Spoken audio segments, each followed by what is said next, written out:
Welcome to Donington. It's round 2 of the Thundersport GP Championships for 2017. We have here the AVON tyres Golden Era Superbikes and the Alto Digital GP1 Classics on the grid. Golden Era Superbikes, of course, have been with us now for a while. We have now as well the GP1 Classics for slightly later machinery, the R1s, the Suzuki K1s, and to our surprise at Brands Hatch, they were all pretty equal to the Golden Era Superbikes.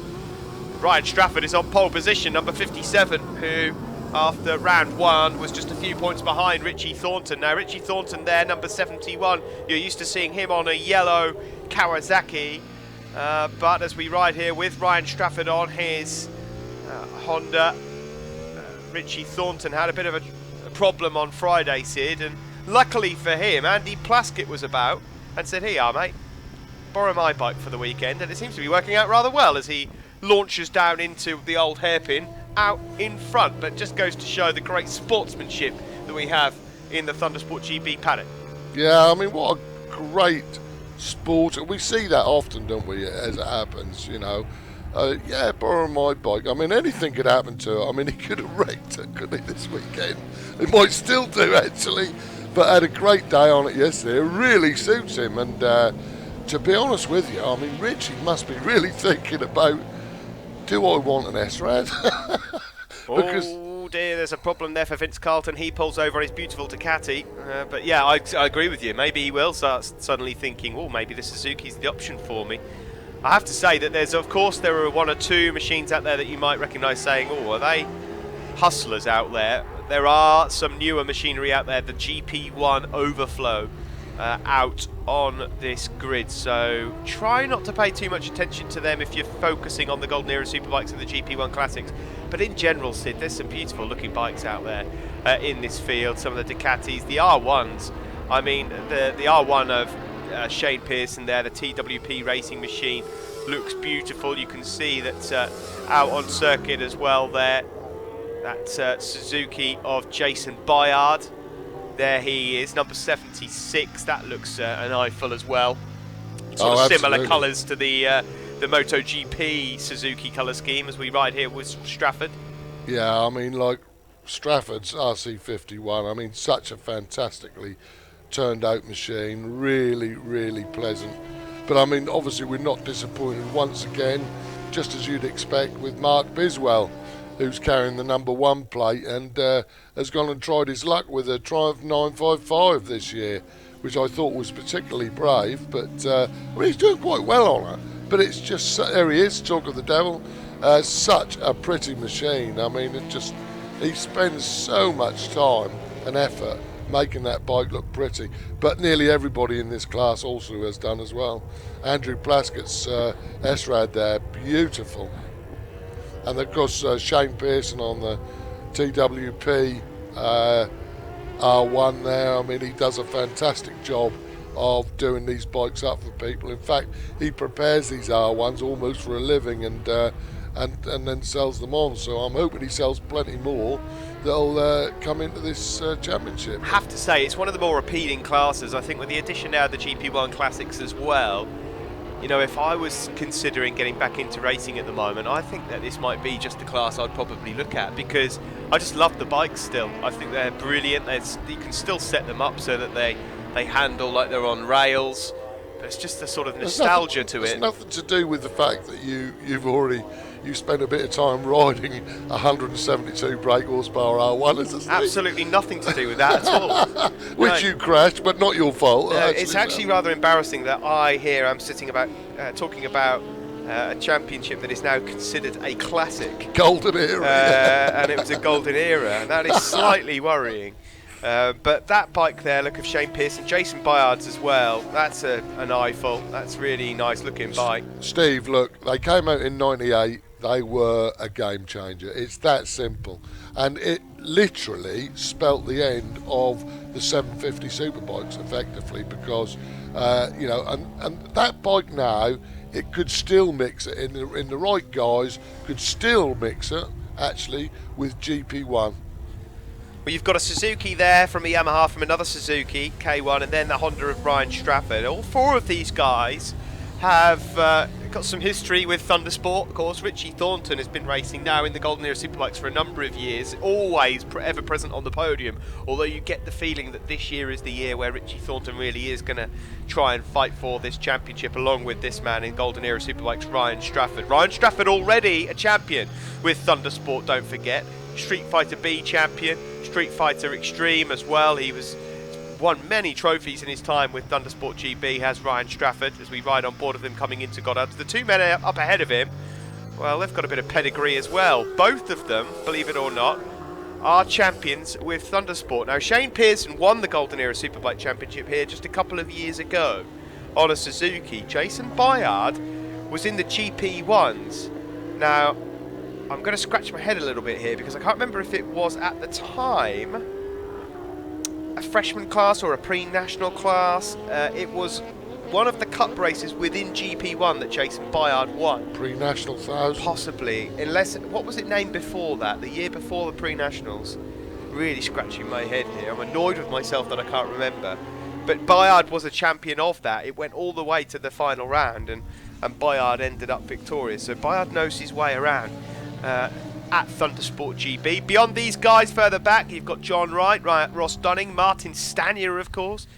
He's out there on a Yamaha GP1 Classic, another former champion with Thundersport.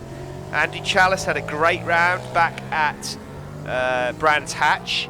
He's inside the top 10. Biswell, you've already mentioned, with the #1 plate on, for good reason. Of course, he was the steel frame champion from last year. Jordan Watling, he's got a 10-second penalty for a jump start, but he's won races with Thundersport in his time. Chris Spink, just outside the top 14, 15 at the moment, another former champion, a steel frame a couple of years ago. Brad Davey, Street Fighter C. So all the way through this field, Sid, you've got riders here. Okay, they're all out there having fun because they love these bikes, they love the nostalgia of it, but there's no slouchers. I mean, all of these guys know exactly what they're doing. No, I mean, and they're not hanging about. Let's face it, it's fantastic racing, and of course the great thing is about this is that you can go and buy a bike for a reasonable amount of money.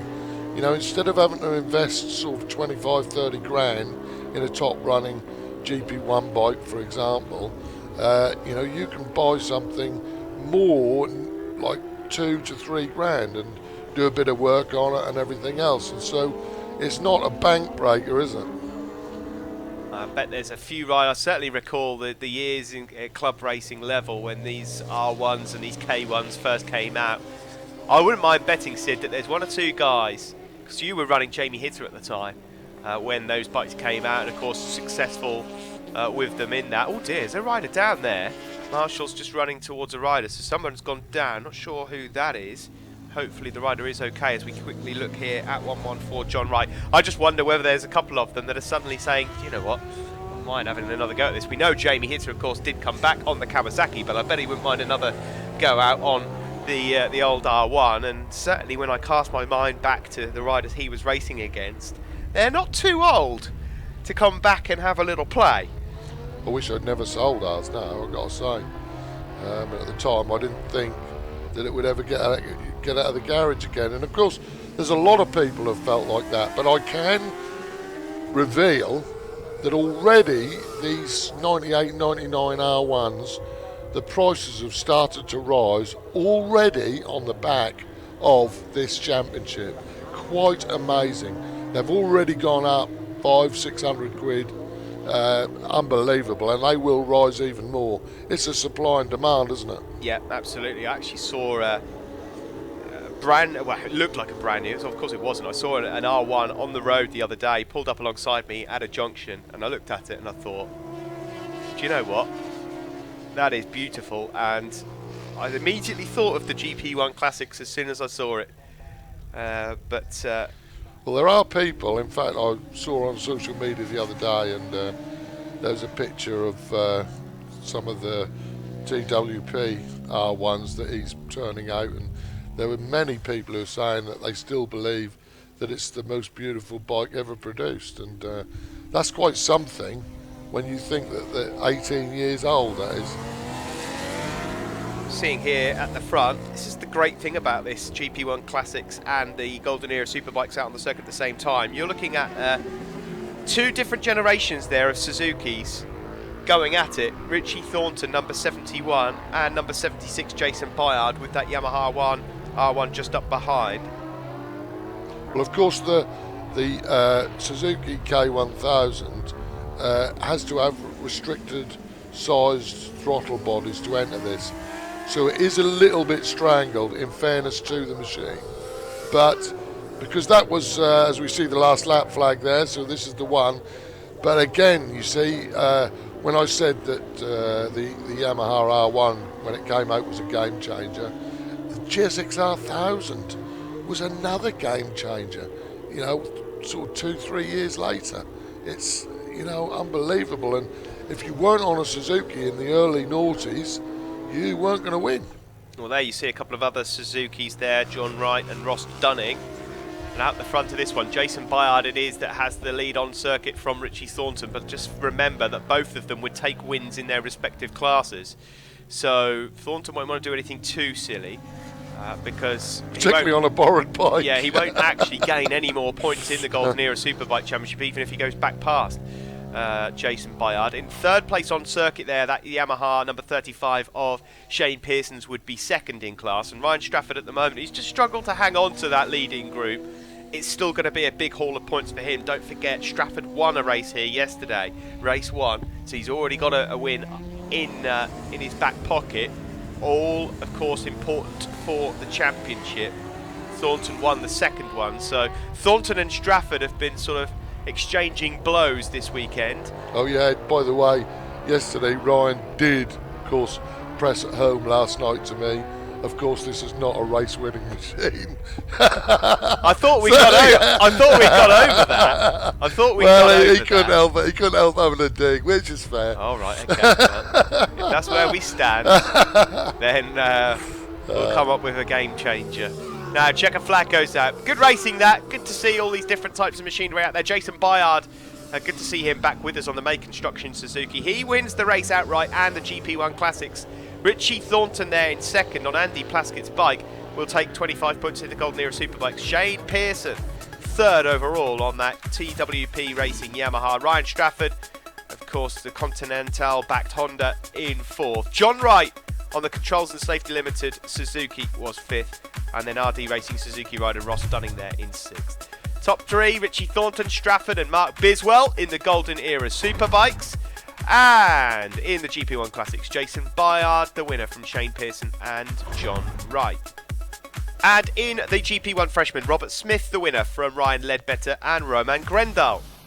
That's it for race 1. Join us in just a few moments and we will bring you Golden Era Superbike Race 2.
Time for race 2 then.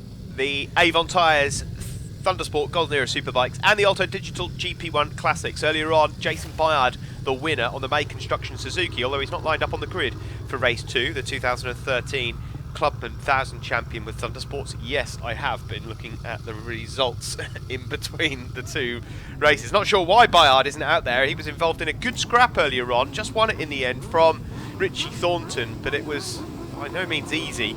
There's a couple of gaps actually on the grid, but it's Ryan Strafford who will start from pole position. Another flying start there for Richie Thornton. Sid mentioned earlier on, Thornton out on borrowed machinery on Plaskett Suzuki. He may well consider the Suzuki for the future. I think he might have to, because he's now won 2 of the 3 races in this class as we ride on board with Ryan Strafford, and Thornton is set to exit Donington as the championship leader, provided things go well in this race. So he might have a big thank you card that he has to send over to Andy Plaskett at the end of this round.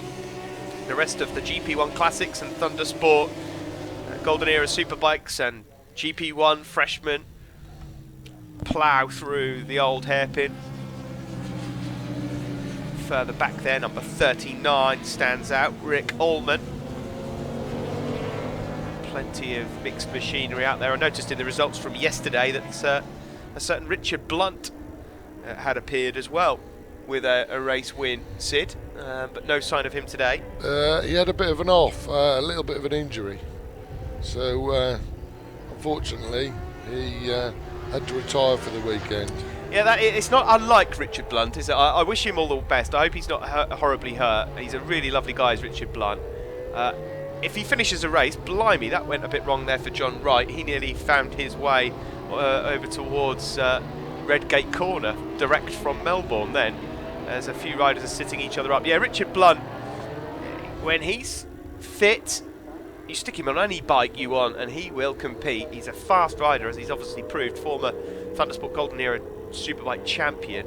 But he's not adverse, is he, to throwing a bike up the road from time to time? No, he's not. But I also don't think he wanted to risk it, because once again he's gone and booked a holiday at the same time as Snetterton is on. So his home round he's not going to be at. I don't think he's going to fly home this time. I think he's been completely banned, and I think that his wife would prefer not to take a cripple on holiday. So I think he thought discretion was the better part of valour. Do you know what? I'm going home. Yeah, to begin with, we thought that the holidays over the same weekends of race weekends was a mistake, but I'm starting to believe now that there's something very deliberate going on, and Richard's wife is being very sensible here in saying, no, you're not doing that again. I still can't quite believe that he flew home when he did from his holiday. He flew home early from holiday. But he went back. And then went back again. Unbelievable. It's like a factory rider, isn't it? There is number 9. Then in this race, Ross Dunning. Good start for him in race 2. But it is Richie Thornton that has the advantage, number 71, with Shane Pearson in second, leading the GP1 Classics. In third there, of course, Continental on the side of Ryan Strafford's bike. He's a lot closer to Shane Pearson in this race than he was in race 1. Further back there, you see Brad Davey on his beautiful Ducati. Number 90 is Aaron Hay. In fact, that would be Aaron Hay, who used to race with us back in the Super Twins, Mini Twins, etc. as well. And that's how I know. That's how I now know how to pronounce his first name, because I used to call him Aaron Hay, but it's actually Aaron. So nice to see him back in the paddock again. He's having a bit of fun. There's some beautifully turned out bikes. I mean, it's like we just sort of loosely say Richie Thornton has borrowed Andy Plaskett's bike. Well, it's not just any old bike. I mean, typical of Andrew Plaskett. I mean, it's a beautifully turned out piece of kit, and it's like nimble, well set up, and everything else. So it's like, no, I'm not that surprised that Richie's doing well on it. No, Andy Plaskett, of course, whenever he used to turn up, he used to be competitive on a decent looking bike. He used to be a Street Fighter rider as well, and a race winner at that. There's Shane Pearson then in second place. Ryan Strafford just keeping on his tail for now. That Ross Dunning's bike actually is a beautiful looking thing. Unusual colours, but it really is lovely looking. You know, I mean, I have to say. But like so many of these, as I say, it's beautiful. Sometimes it's difficult, isn't it, from the camera angles that you see the bikes at. It's difficult to see just how beautiful and pristine these guys keep their motorcycles. There you see number 142, a little bit further back, Chris Spink, former steel frame champion with us. There's Brad Davey, just going up the inside of Michael Gover, or Gover. Apologies if I've got your name wrong, Michael. But it's Pearson there in second, number 35, but leading the GP1 Classics. There in fourth place is Ryan Dunning. Here then is John Wright, number 114, up ahead of number 1 Mark Biswell. Mark Biswell, I notice over the last couple of years, has been sporting an Andrea Iannone replica helmet. Luckily, Mark Biswell hasn't got the same tactics as a certain Mr. Iannone. Slightly different persona, you could say. The top three all head through McLean's. There is Dunning, number 9, in fourth place, the rider from East Grinstead. Further back then, John Wright. There is number 1, Mark Biswell. He's just up ahead of Peterborough's Andy Chalice on his Suzuki, that red and yellow colour scheme there. Then behind is Jordan Watling, number 95, on the JWR Kawasaki.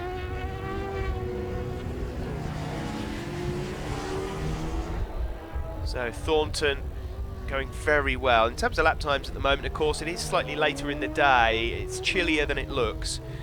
38 for Richie Thornton. We're a bit off that lap record of John Dieterman that he set, of course, on his Yamaha, the Baxi Yamaha, twice a champion John Dieterman. Just wonder, you know, Sid, if John Dieterman, of course, has moved into the 600 class at the moment. He's finding life tough in the early stages of his Thundersport 600 Elite career, if you like. I just wonder, with the entry now of these GP1 Classics, how long it will be before we see Mr. Dieterman dipping his toe perhaps in the water, because both he and his father loved playing around, didn't they, with the Golden Era Superbikes? Well, yeah, there's a limit to the fettling that you can do on a 600, and I think it's fair to say, and both Johns, father and son, wouldn't mind me saying, that it's like learning the job all over again to be out there with the axe murderers.